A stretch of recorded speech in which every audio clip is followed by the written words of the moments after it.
salaam sama gars mi sportif inconditionnel di football désormais xamante gun nañ nag ñaari équipe yi nga xamante ne bi ñoo njëkk a qualifié ci nag demi-finalu Ligue des champions 2022 2023 Real de Madrid Milan AC ñaari géants yi nag dañoo daal di wane tey seen force dañoo daal di wane seen doole mais aussi dañoo daal di wane seen expérience kenn ku ci ne ci ñoom ñaar nag livré des prestations triple XL ca nag match ba nga xamante ne bii doon nga ko football ka ca jiitu nag di Real de Madrid tey ji nag équipe boobu di Chelsea moo ko doon dalal fële ci Stamford Bridge d'ailleurs sax match boobu presque mën na ne nag du surprise waaye Real Madrid moo mujj gagné nag 2-0 tey jii nag le sauveur s'appelle Rodrigo Goes moom Rodrigo nag l'international brésilien moo daal di délivrer ñi di waa Real de Madrid en marquant nag un doublé te la nga xamante ne bii mooy deuxième mi-temps ba te beneen quart de finale retour ba nag mën nañ ne derby wala bokk duel 100% italien lañ doon am mu nekk nag benn satisfaction avant tout pour nag italiens yi ndax kat seen ñaari équipe yooyu quoi qu'il arrive nag kenn mën na caa passé ca la nga xamante ne bii mooy demi-finale ya waaye derby boobu nag ça a tourné en faveur de ñooñu di waa Milan AC donc seen expérience mën na ne tey ça a payé malgré que ne nag ñooñu di waa Napoli tey jii wane nañ seen doole ñoom tamit poussé nañ mais ça n'a pas suffi ça n'a pas suffi car le Napoli a vraiment poussé tey supporteru Napoli yi je pense que amuñu lu ñu war a mere seen équipe parce que tey def nañ lépp lu ñu war a def pour gagner mais nag tey jii moom chance bi ci côté ñooñu di waa Milan AC la daal di féetee score final ba nag 1 but partout la donc buñ cumulé ñaari match yi ñooñu di waa Milan ñoo daal di remporter match bi par nag 2-1 ndax kat ca match aller ba ñoo daal di gagner 1-0 dañuy daal di ñëw nag fexe leen a débriefer leen ñaari match yi ñoom ñaar ñëpp nag ñu débriefer leen ko di ko tàmbale ca choc ba doon amee fële nag ca Stamford Bridge mën na ne nag pas de surprise parce que à 99% doon nañ gis le Real de Madrid passé doon nañ gis Real Madrid mu war a qualifié parce que automatiquement benn Real bu dominé 2-0 ak prestation bi mu def ca nag match aller ba fële ca Santiago Bernabéu ak aussi faiblesse yi nga xamante ni bi Chelsea doon na ko wane carrément doon nañ pressentir que ne Real Madrid gi nag bu ñëwee day daal di jaaraat ci kaw Chelsea jàll mais nag tey jii doon nañ xaar par contre nag une réaction d'orgueil de la part de Lampard ak ay ñoñam maanaam doon nañ xaar nag kooku di Lampard ak ay ñoñam moom dikk nag takk ci affaire bi ripp donc dikk nag wane li nga xamante ne bi mooy seen doole donc dikk nag mettil affaire bi ba mu metti mais nag dès l'entame du match gis nañ carrément que ne man ci classement bi laa njëkk a surprendre wu wala boog ci classement bi mu la ma njëkk a bette ndax kat on a vu un Real Madrid bu jouer ak un 4-3-3 classique comme ni mu ko daan defee tout le temps comme ni mu ko defee ca match aller ba avec un milieu de terrain boo xamante ne bii nag bon mënuñu wax ne am na benn défaut amul erreur Kroos Modric Valverde ci kanam mu indi ñetti attaquants yi nga xamante ne bi peut-être mën nañ ne ñoom ñooy les attaquants les plus en forme foofu ci Real de Madrid défense bi c'est intact peut-être Camavinga dong lañ ci du doon xalaat moom moo ñëwaat comme ni mu ñëwee woon parce que il a assuré donc du côté de Chelsea li ñu ci nag xaw a bett mooy cette classement bi nga xamante ne bi presque c'est totalement défensif tey Lampard dafa mel ni dafa ñëw pour maintenir benn score te score boobu nekkut à sa faveur pour man tey Lampard il a joué en 5-3-2 5-3-2 nag ak ay joueurs yoo xamante ne bi quasiment 90% des joueurs sont des joueurs défensifs ñaari joueurs à vocation offensive dong lañ ci am Gallagher ak kii di Kai Havertz et pour man logiquement pour benn équipe buy war a ñëw nag remonter li nga xamante ne bi mooy benn score franchement waroon na am plus d'attaquants ci kanam parce que tey gis nañ ne défaut boobu amoon na foofu nga xamante ne bi mooy ci Chelsea ci li nga xam ne mooy première mi-temps bi doon nañ ko constater bu baax a baax parce que tey mënuma comprendre benn Chelsea bu war a mën a football ak Real de Madrid Real jiitoo ko ñaari but mu dikk nag classé benn milieu de terrain Enzo Fernandez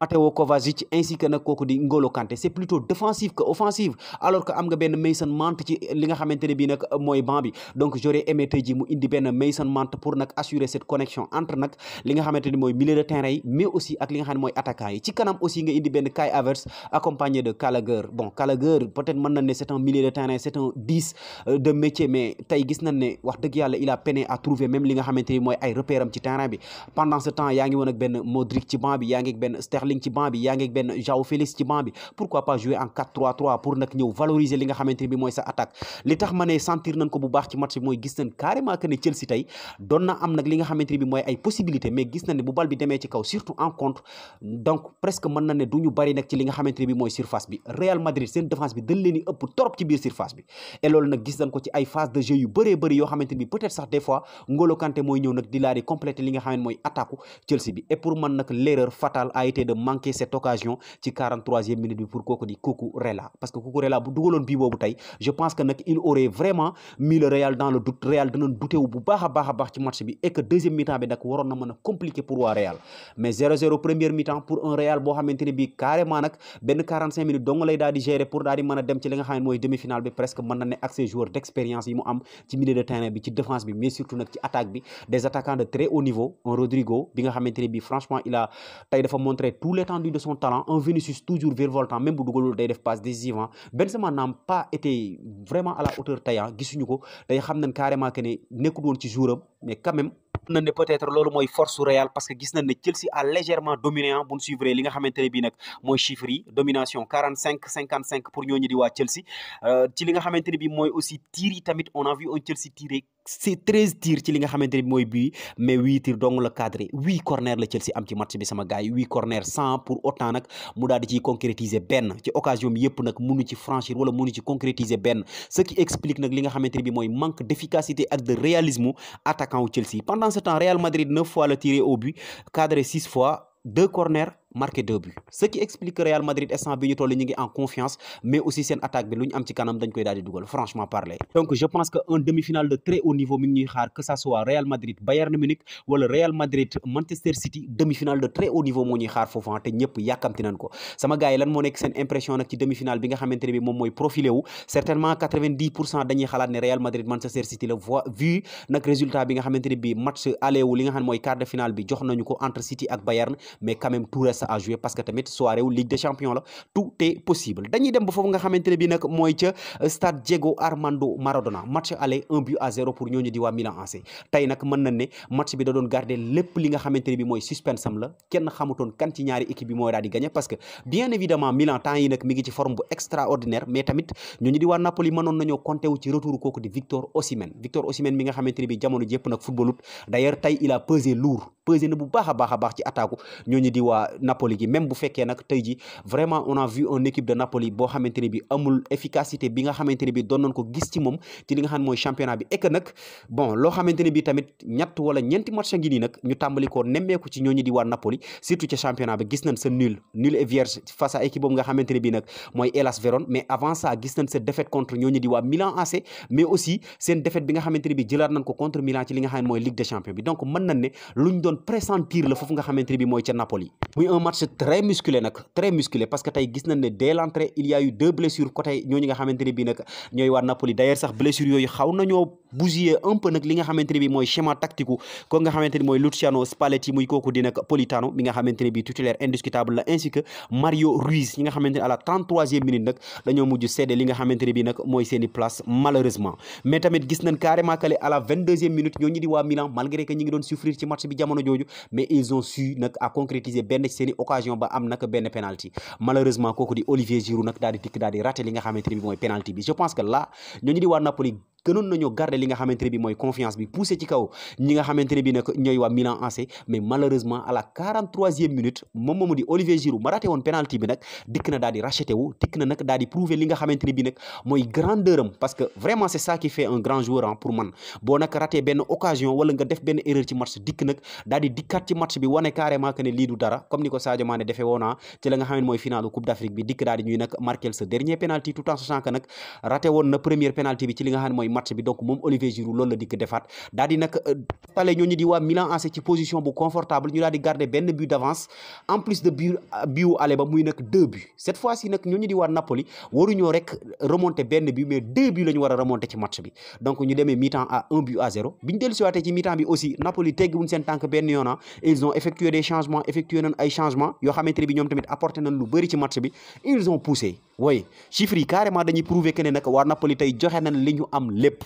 74% de possession loolu mooy signifier wala mooy tekki que ne match bi yëpp pratiquement yaa ko football la fay am lépp presque yaa koy def mais aussi au niveau des tirs gis nañ benn Napoli boo xamante ne bi il a tiré 14 tirs mais malheureusement 4 cadrés donc pour Napoli bi ñu xamoon bu ma saan di tiré 14 tirs au moins dana am 7 wala 8 tirs cadrés daal di cay dugal ay but mais tey gis nañ ne ci 14 tirs yi 4 tirs cadrés dong la ci mujj ama wooye mais il a eu 16 corners ce qui veut dire que dafa attaqué sur les côtés attaqué na ci côté yépp côté bu mu mën a jaarale bal bi jaarale ko mais nag tey défense Milan bi vraiment c'était du costaud c'était du béton 16 corner benn lan ci mujjut nag daal di concrétiser mais malheureusement nag pour ñooñu nga xamante ne bii ñooy waa Napoli ginnaaw bi nga xamante ne bii nag poussé nañ à la 82e minute amoon nañ occasion boo xamante ne bii nag presque mën nañ ne série sur le gâteau la occasion bu leen doon relancer la ci match bi ñu am benn penalty nag mais kooku di Kvaratskhelia daal di ñëw daal di raté penalty bi malheureusement pour waa Napoli malheureusement la xamante ne bii daloon na kii di Bukayo Saka ci match ba la jàll pour waa Arsenal moom moo dalaat waa Napoli ki nga xamante ne bii peut-être mën nañ ne mooy révélation saison bien bokk na ci joueurs yi ëpp importance ci li nga xamante ne bii nag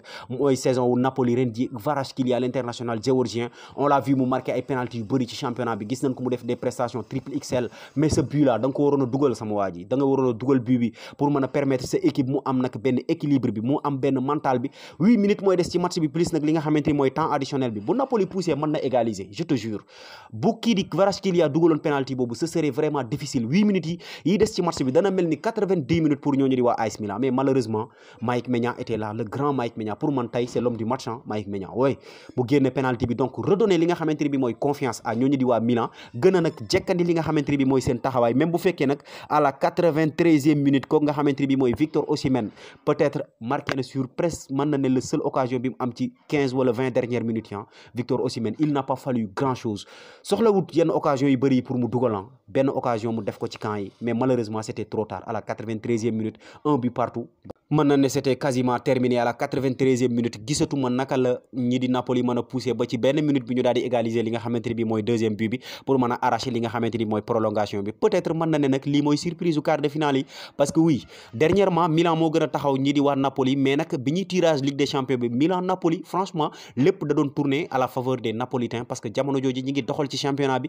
kenn mënu leen woon a téye et puis l'attaque en feu du Napoli aussi waroon na tax ñu bëri xalaat ne ñii di Napoli nag ñooy favori d'ailleurs ñoom ñoo nekkoon favori ci match bi mais tey jii ñii di waa Milan indi na nag li nga xam ne mooy seen expérience parce que dañuy rappeler que ne nag ñii di waa Milan AC ñoom ñooy la deuxième équipe la mieux titrée ci la nga xamante ni mooy Ligue des Champions boobu 7 titres derrière nag l'ogre madrilène bi nga xamante ne bii nag mi ngi avec 14 titres di dem nag di chercher li nga xamante ne bii nag mooy 15e titre am donc ñooñu di waa Milan AC nag tey jii ñoom nag qualifié nañ donc après quelques années yi nga xamante ne bii gëjoon nañ foofu nga xam ne mooy ca Europe gëjoon nañ ci demi-finale yi tey qualifié waat nañ ña ngay nag toog di xaar confortablement seen nag demi-finale kan lañ ko war a jonganteel entre nag ñooñu di waa Benfica Lisbonne wala ñooñu di waa Inter de Milan là aussi am na nag chance u gisaat beneen demi-finale boo mooy tuut 100% italienne parce que ca match suba ba kat ñooñu di waa Inter ñoom ñooy dem favori pourquoi parce que ñaari but d'avance lañ compté ci ñooñu di waa Benfica Lisbonne mais nañu xaar d'abord ba xam lan la ñu journée suba bi di indil on espère quand même que dana nekk benn journée bu exceptionnelle comme l'a été ce journée d'aujourd'hui c'était tout pour aujourd'hui sama gars yi leen seen C5 Info di la wax toujours ne bu dee gan nga ci page maa lay invité à ce que nga abonné wu nga activer cloche de notification pour bañ a rater benn vidéo ci vidéo yi ñu dugal aussi mën nga def sa réaction ci commentaire yi gars yi abonné leen ngeen like vidéo yi c'est vraiment hyper important pour nous bul fàtte dem Facebook ak Instagram aussi yokku ñu doole suñu page yi nekk foofu lien yi ñu ngi ci description bi merci et à très bientôt sama gars yi